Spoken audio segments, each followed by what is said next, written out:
Junpei at the time that it sounded somewhat strange, but he didn't press the issue. He hadn't done so because there was something that struck him as even stranger. That was the mystery of the relationship between Snake and Clover. For some reason, they had been abducted from the same room and woken up in the same room. Junpei looked at them, thoughtfully. So what's the deal with the two of you, anyway? It was Clover that answered. Clearly, she felt she had nothing to hide.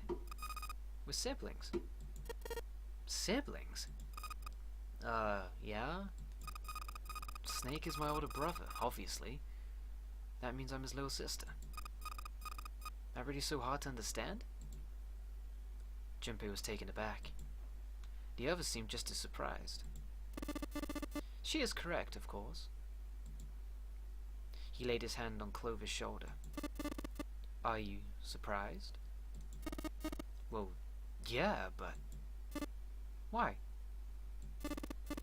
There are other people here with connections to one another. Those two, for instance. Snake pointed at Junpei and June. Oh, you mean between Jumpy and me? Ah, yeah. You did say you were childhood friends, didn't you? You went to school together? Yeah. June glanced at Junpei, uncomfortable with the sudden attention. Junpei felt somewhat nervous as well, and tried to scratch his head as casually as possible. Hey, you think maybe we could figure out who Zero is this way? Yeah, you're right. You connect the dots between the victims, and that leads you to the perp. Textbook. Junpei, June, does any of this ring a bell? Ring a bell? They looked at one another, and like it was staged, they both tilted their neck at the same time. Or perhaps you went to school with the son of a multi-millionaire. A millionaire? Son? Well, someone bought this boat and set up all of this. Whoever Zero is, they must be incredibly rich. Well, we can't be sure of that. To me, it seems as though it's the work of an organization, not an individual. Zero is most likely simply the representative of a larger group. What sort of organization? Could be a number of things. An army, perhaps, or a research group. Perhaps this is all some sort of psychological experiment. If it is, then it's pretty fucked up.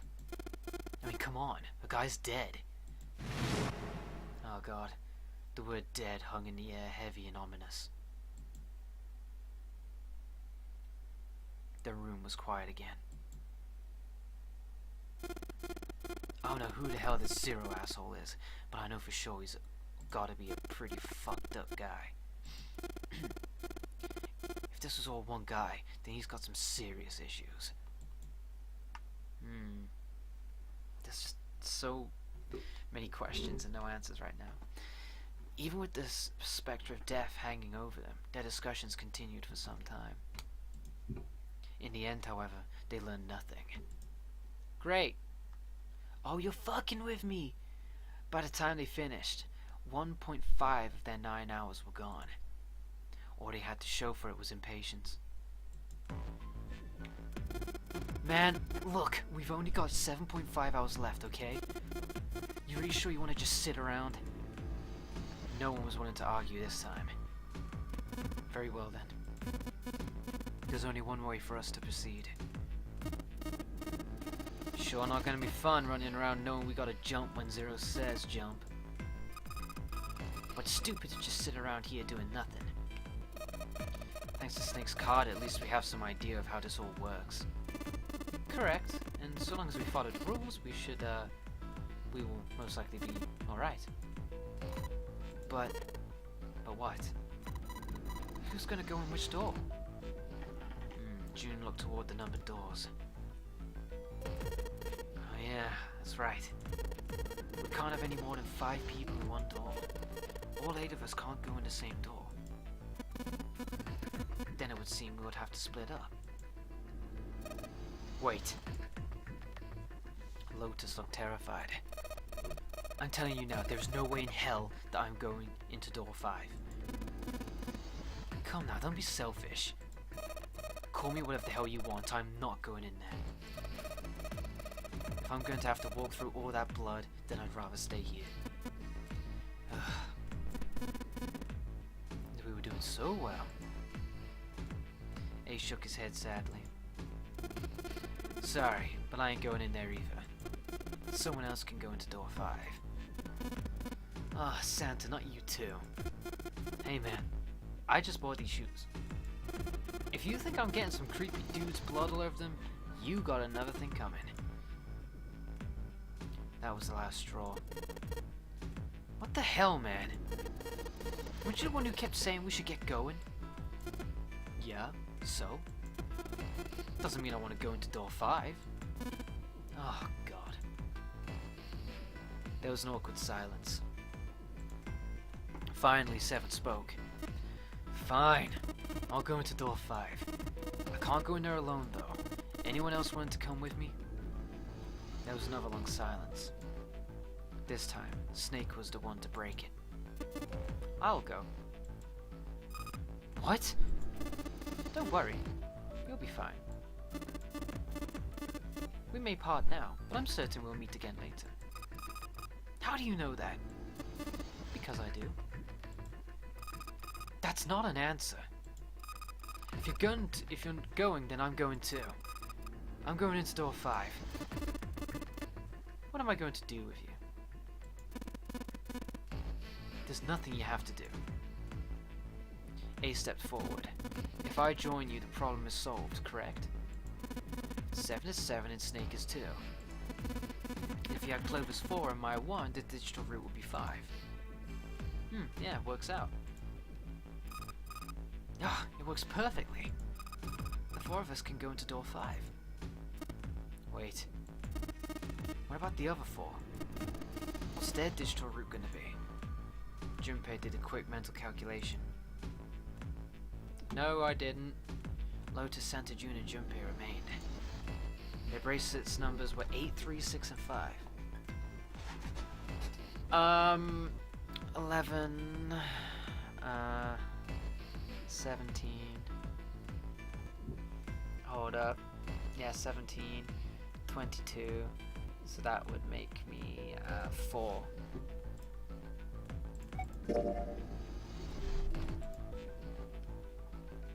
He repeated what he determined. It's 4. Add up our bracelet numbers and the digital route is 4. Then we can go into door 4. Yeah, that worked out well. Junpei ran over the team assignments in his head one more time. 4 people go into door 5. 7, Snake, Clover, and Ace. 4 people go into door 4. Lotus, Santa, June, and Junpei. Junpei had to ask himself if the teams were what he really wanted. Beyond door 5 was what remained of the 9th man. He never wanted to see that thing again, but something in him said it would be unwise not to examine the corpse even a little closer. Of course, he went through door 5. He wouldn't be going with Lotus and Santa. True, it would be possible for him to bring June with him through door 5, but that would mean she would have to see the horrific carnage that awaited there. Junpei didn't want that. Junpei was torn. Should he stay silent and go through door 4? Or should he stop them and insist on door 5? As he turned his options over and over in his mind, Ace spoke up. Alright then. It seems we've reached a conclusion. Shall we go? He began to walk towards door 5. Clover and Snake followed with 7 and a short distance behind. Junpei. Which door do you want to go through?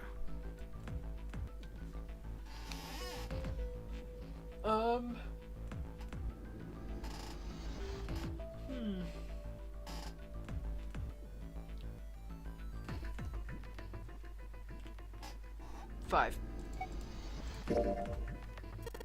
Hey, wait! Junpei's cry echoed across the room.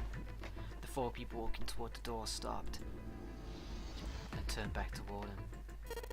I want to go through door 5 too. The words were scarcely out of his mouth when June spoke up. What? What are you saying, Jumpy? If you're going through that door, then I'm going with you. He turned around to look at her. No, you can't. I can't take you with me. Why? Well, you know what's in there, don't you? Are you sure you want to see that? June opened her mouth as if to say something, but instead closed it again and looked at the floor. Junpei felt an ache in his chest at her clear distress, but the choice was not his to make. There was nothing else he could do.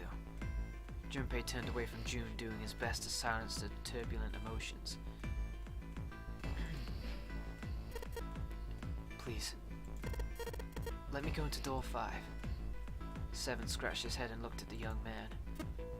Man, now we're right back where we started, you know that? Junpei's bracelets is 5, right? If we are going to add Junpei then, we must subtract 5 from the rest of us. Snake turned to Ace. Ace, please take good care of Clover. Oh, alright. That's fine. 1 plus 4 equals 5. Don't go away! You need to listen to me, Clover. Go to door 4 with the others. No! Don't be so selfish. Snake's tone was harsh. Tears welled up in Clover's eyes. She bit her lip and did her best to fight them off. Snake's expression softened, and he put his arms around Clover. He held her close and whispered into her ear. You'll be fine. Just relax. It looked as though he whispered 2 or 3 more words, but whatever they were, Junpei didn't hear them. He couldn't help but wonder what the other man had said. Snake pulled back from his sister, his eyes kind and inquiring. Okay, I understand. Her voice was barely audible from where Junpei stood.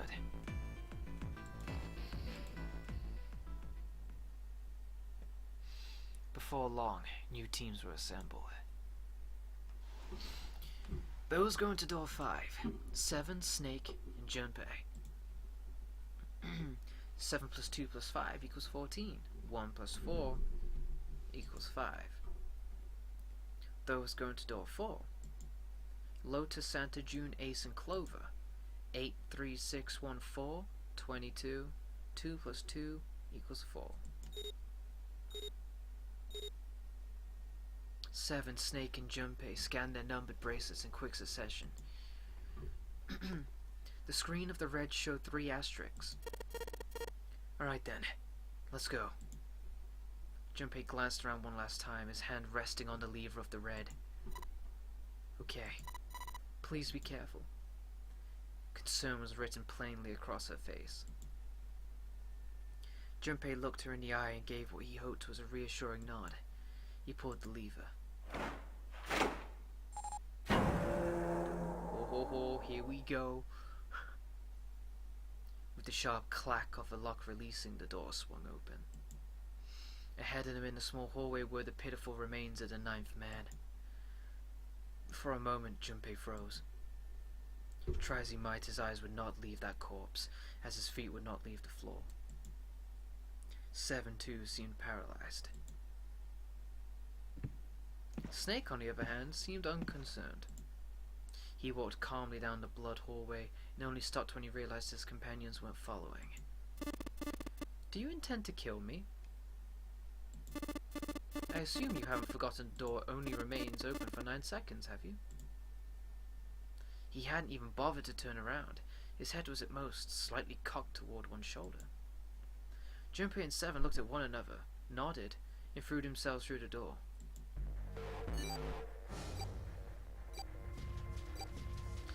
As they did, a cold tone sounded from the left wrist of all 3 men. Oh bollocks! 7 and Junpei looked down at their bracelets on both of them, and on Snake's a red skull had flickered to life. The detonator had begun its countdown. They had scarcely processed this information when 81 seconds. With a metallic slam, the numbered door behind them swung shut.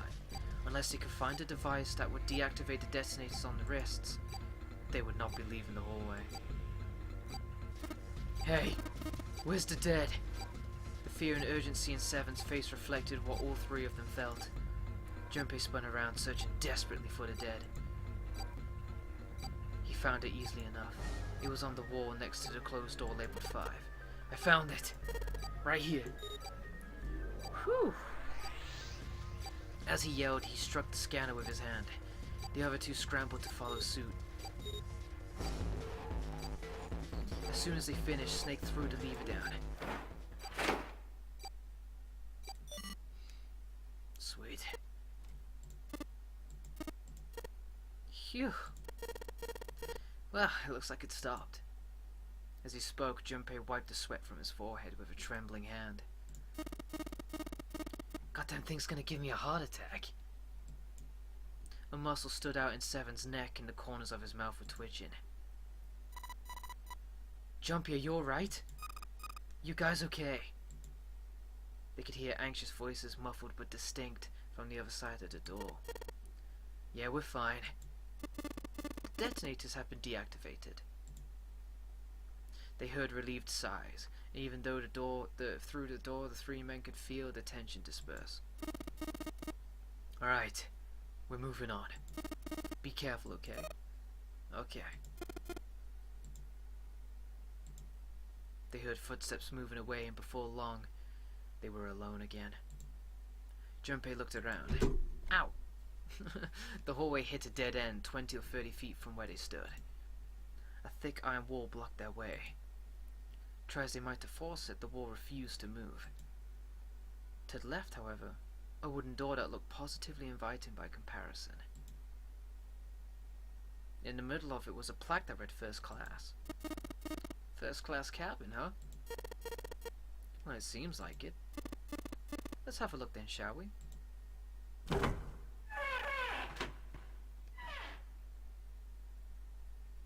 Without hesitation, Snake opened the door and stepped inside. Seven followed closely behind him.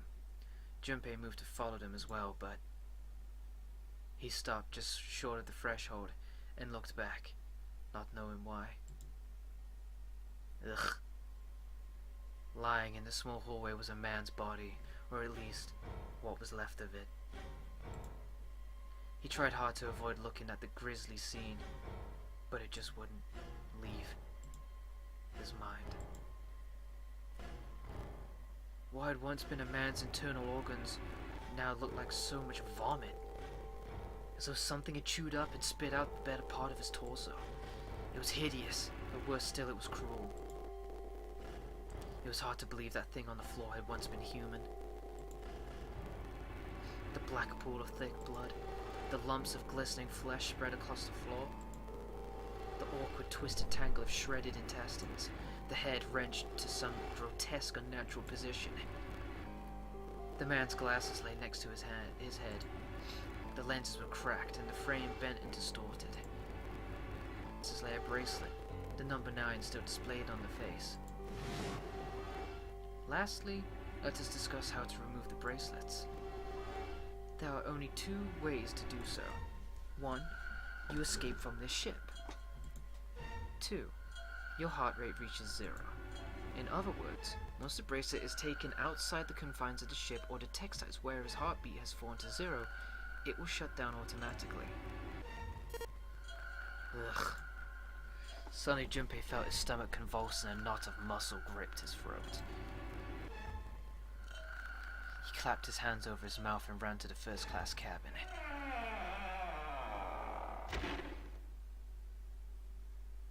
The atmosphere changed immediately. The room was gorgeous, and despite the apparent age of the ship, none the worse for wear. He looked around. Seven and Snake were nowhere to be seen. There were 2 doors on the right side of the room. He opened the one on his right and went through. On the other side of the door was a short hallway. He jogged down the hallway, opened the door at the other end, and peeked through. There they were, to his right, busy examining something. He stepped through the door and walked toward them. What's up? Check this out. We found this thing here on the door. Red light's on. Does that mean it's locked? So I would assume. Is there any way out? We looked around a little. Nothing in this door, we didn't find anything. So you're telling me that unless we can open this door? Yes, we won't be going anywhere. Junpei stepped away from the door and looked around the room. The room they were in looked like a bedroom. He figured the room he'd originally entered was the living room or whatever passed for one on a ship. Alright, let's find a way to open this door. Come on, guys. It's fucking puzzle time. Man, it's another fucking... Man! Seek a way out. Bud. And Beats. Oh man. Well, guys, that's gonna be the end of my first session into the twisted plot world ship of 999. Man, I had a lot of fun doing this. It was a lot of fun. It's really late here, so that's why I kind of had to calm my voice down a bit at the end. But I'm pretty sure next session we're going to be getting more into voices and stuff. Because, you know, I love them voices. But yeah, I had a lot of fun with it, guys. And I hope you did too. I hope the narration wasn't boring or breaking of the game's atmosphere or anything like that. You know, I was really into it. I loved it. I was so on edge and stuff. I was really engaged in it. So yeah, I hope you had a good time and I hope you're looking forward to more. But until then, that is going to be the end of our 999 adventure. And next session, we're going to be finding a way to open the door to the bedroom in the first class cabin.